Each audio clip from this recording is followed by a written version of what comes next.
The first time I saw him, I was 12. I was asleep, and then I was awoken by nothing in particular.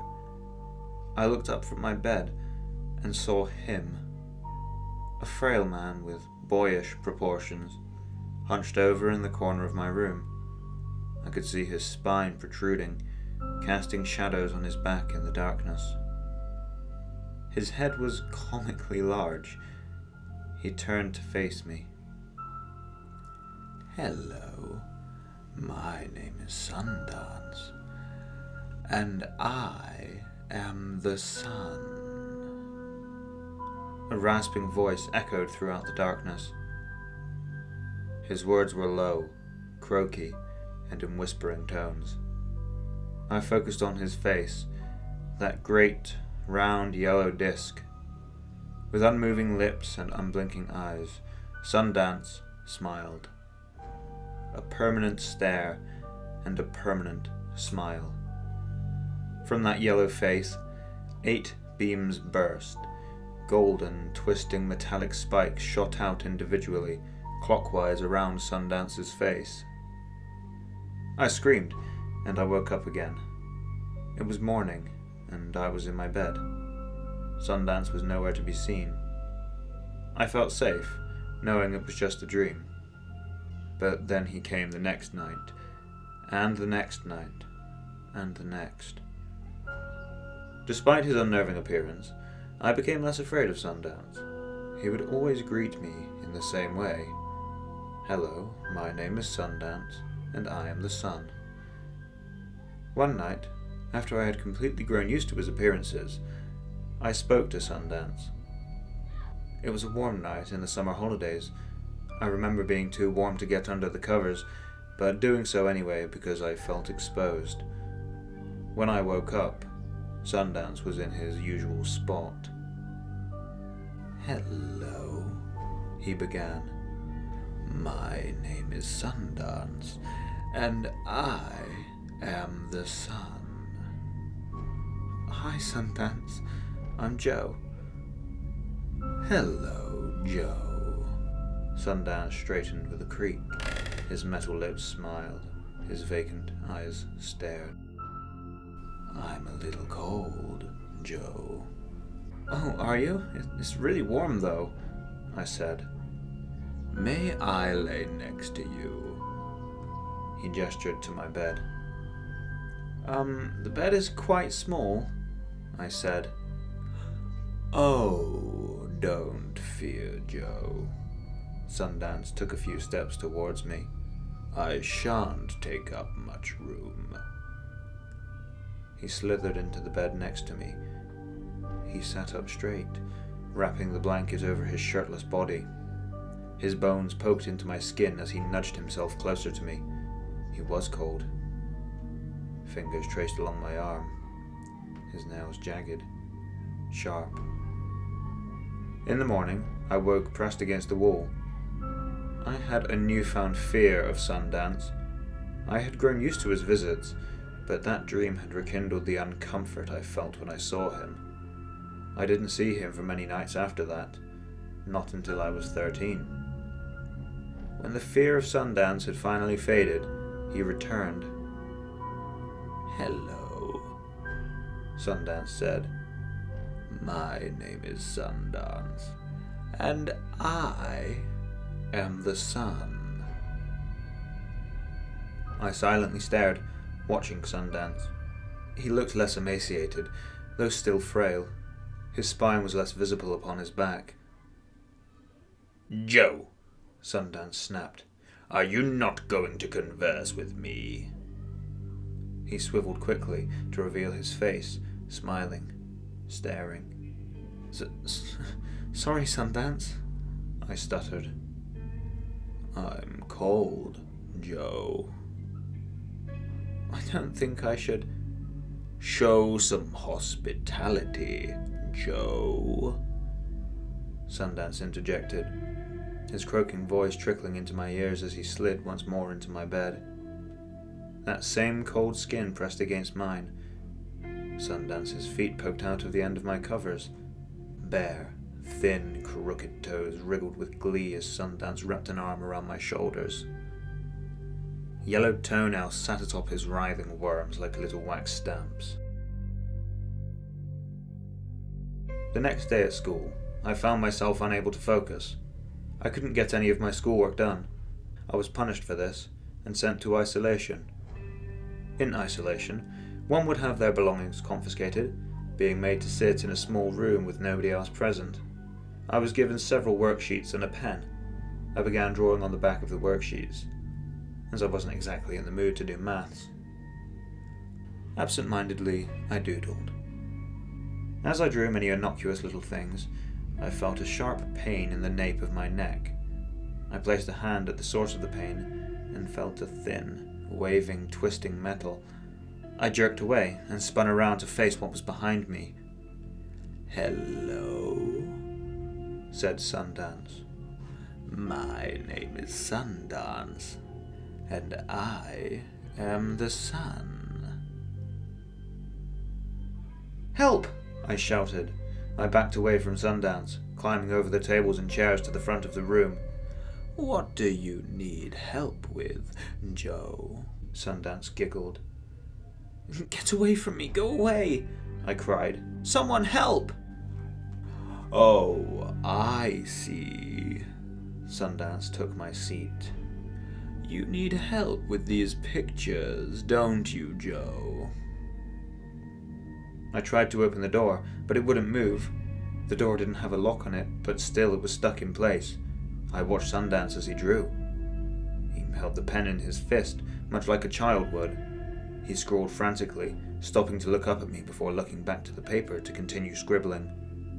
"Finished, Joe." Sundance held the paper with pride. I woke up at my isolation desk. Drawn upon each of my worksheets was a crude picture of Sundance. That same smile, those same eyes, the 8 rays of sunshine that poked from his head.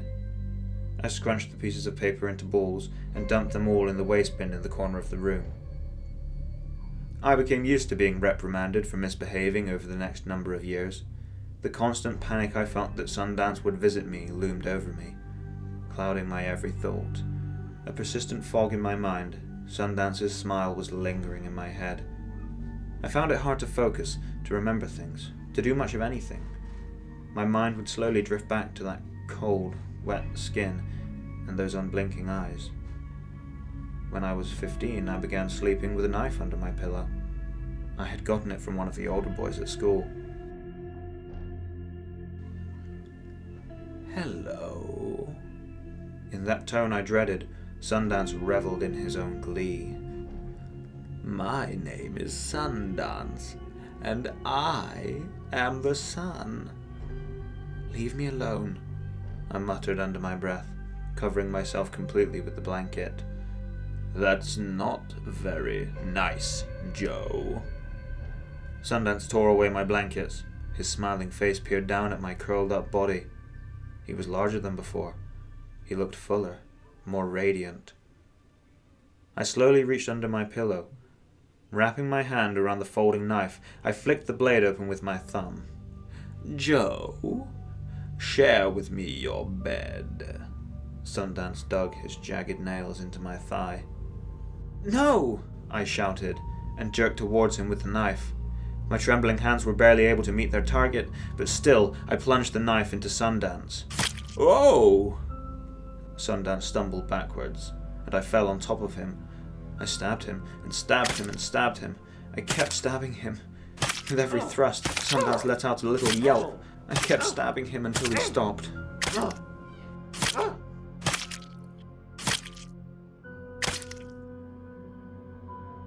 I sat atop Sundance and looked at the knife. It wasn't wet with blood, but instead with the thick, greasy oil that layered Sundance's skin. Still, blood poured from him. I felt a great relief. I closed my eyes and dropped the knife from my shaking hands, ready to stand up and leave. Greasy fingertips grabbed my hips, squeezing my flesh and pulling me back downwards. "Now it's my turn to penetrate you, Joe." Sundance reached up, lifting me by the throat. I struggled, kicked, scratched at his arm. His skin grease caught under my fingernails, and I left no mark on him. His stab wounds were still pouring blood, but he paid them no notice. Reaching above his head, Sundance grasped the top sunbeam. It clicked as he uprooted it. I looked Sundance in the eyes, and there was the first time I had ever seen his expression change. Sundance frowned. His lips cracked and warped downwards, little gapes filling the splitting mouth. His eyes narrowed. Sundance sunk his shimmering sunbeam into my stomach. The blistering metal burned as he swished it around inside of me. I saw a smile return to Sundance's face, and my vision faded. Sundance's giggles as he tore me open played in my head like a broken record. I couldn't have imagined such intense pain. The pure hatred that settled upon that metallic face, the anger and disgust that Sundance felt, that I would dare defy him. A burning malevolence carved into those sunken eyes.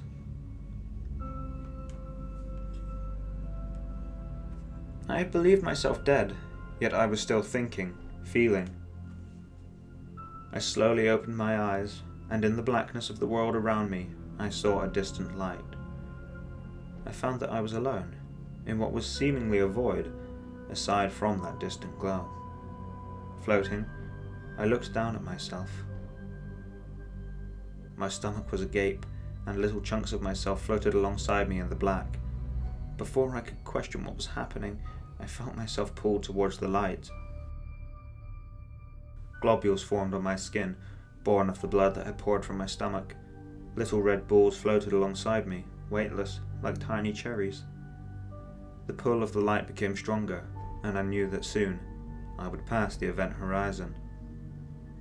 My thoughts were few as the light grew brighter, closer, a great orb that encompassed the majority of my vision.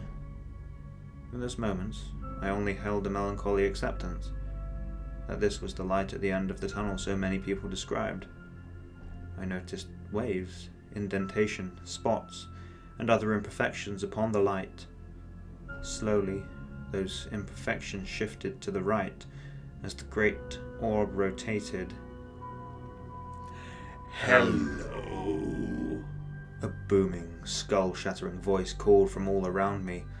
Still, despite its omnipresent echoing, it was a familiar croak. First, the corner of a great eye came into view. My name is Sundance. Lips spoke with thunderous volume, wide red lips, cracked and dry. And I am the sun. In full view, I beheld the great light in all of its terrifying magnitude. Sundance, a vast star. He opened his mouth. Wide, all-consuming, it grew to encompass his entire face. I could do nothing but scream as I drifted towards the chasm. Closer, closer, closer still. I screamed for what felt like hours, screamed until my throat was raw. Still, I hadn't reached him. I endlessly floated onwards, and soon felt no fear of Sundance. Instead, only that same melancholic acceptance remained. I had become too exhausted to scream, to feel that fear. A shadow loomed over me as I approached the final stretch, passing the boundary of Sundance's lips. A thick spiral of tiny teeth lined the inside of Sundance's gaping mouth, and I was sucked towards the central singularity of Sundance's throat. Little laughs resonated around me, as if each of the tiny teeth were giggling at my expense. The white stalactites peppered my skin with dripping boiling water. Slowly, the mouth closed, and I was engulfed in darkness.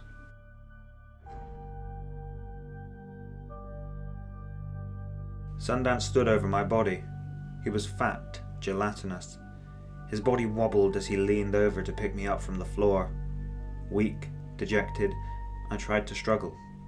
I tried to release myself from his grasp, but there was no fight left in me. Were his grip not so tight, I'd have slipped through his oily, greasy arms like butter. Sundance hummed a merry tune as he raised me above his head, and dropped me onto the sunbeam spikes that lined his face.